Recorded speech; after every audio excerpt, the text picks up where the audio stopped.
Right now, State Attorney Andrew Bain is joining us live on his 100th day as a state attorney. You mentioned this earlier today, but I want to go through some of the accomplishments that your office has been touting. You reinstated mandatory minimum sentences for felons with guns. You also requested a grand jury review for use of force cases. Tell us how those policies have made Central Florida streets safer.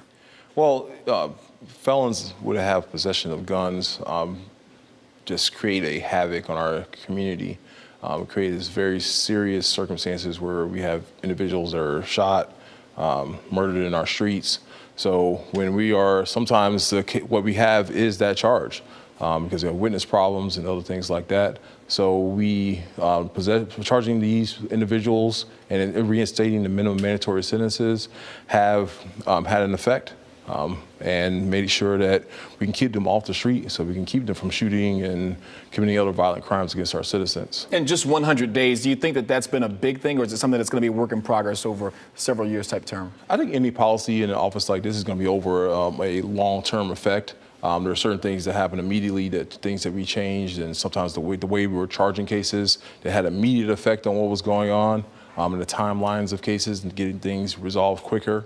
But this is a policy that's going to have an effect long term for our citizens and for our community. In this morning's news conference, you mentioned juvenile justice. I want to talk about Poppy Avenue and the shooter there. It killed 2 people, including a 6-year-old girl. 5 people have been arrested for this crime, 2 of them under the age of 18. How do you get kids and young people to stop this type of violence? And is punishment in this situation the type of answer, by punishment by example? Yeah, well, you have to set an example. We can't allow the gangs to rule our streets. The people in this community, they'll have told you that the shooting that happened that night wasn't the first shooting that happened. There was a shooting earlier that day and then a shooting 2 days later. So we have to set an example to make sure that these young people know that we're not going to tolerate those kind of gang and gun violence in our community. We also have to start earlier, like with our interventions. So you hear me talk a lot, like coming up in the next few months and over the next year or two, about early onset intervention before we got there, because all these individuals involved were all involved in the same types of gangs. They all start with minor crimes when they're younger, in the middle school, high school, early in high school.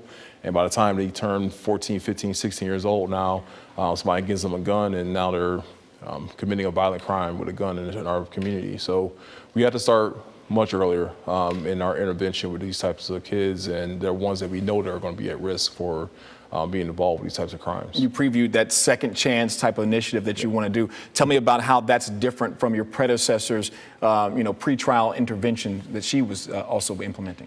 Well, we're taking a couple different stances with what we're doing. One, it's going to be a lot more automated. Right now, we're dealing with about a 4,000 case backlog from when I took office.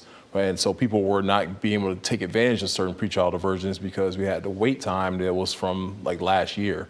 So we are taking steps to clear that backlog with the process I'm trying to initiate by hopefully the beginning of next month.